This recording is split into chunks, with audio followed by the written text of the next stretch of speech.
All right, so another big free agent addition here as the Green Bay Packers decide to go out and get Xavier McKinney. So to let Darnell Savage go, which was, sure Packers fans aren't too upset about that one, as Savage and hadn't played well. Really, I mean, they needed safety help. They just did. The safety, it's one of the weakest safety rooms in the league as it stands right now. So going out and getting a top guy is a smart move, I think. I mean, that's, certainly something you're going to look at and say, well, yeah, that logically makes sense. Here's the issue.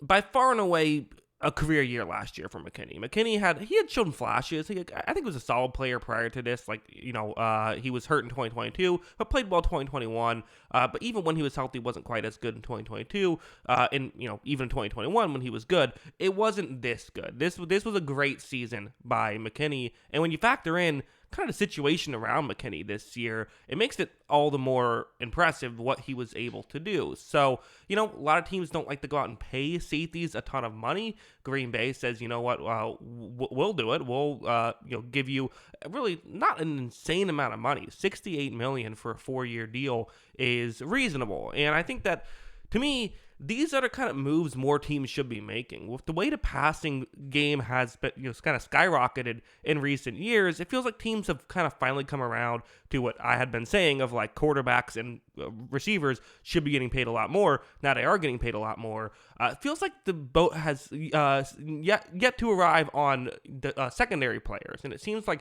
that's kind of an undervalued aspect. So for McKinney, I mean, again, guy's 24 years old. Like, that's crazy that he's still that young and is currently going to be in his second contract already. So good news by him. He could get multiple potentially depending on how this goes.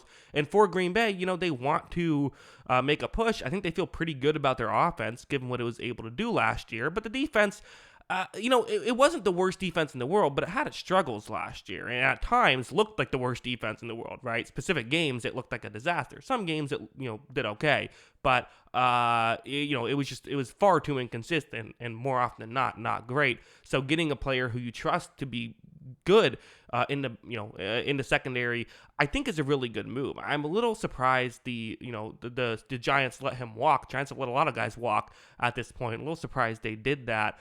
Again, maybe it's the 1-year wonder risk factor. There's always the risk factor of just in a safety in general. There's a risk because it's a new scheme. How is it going to work? New players you're working with.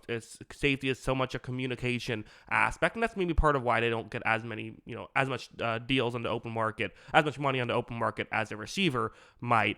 But still, I feel like his talent is going to work in Green Bay. Maybe it won't work quite as well as it did last year.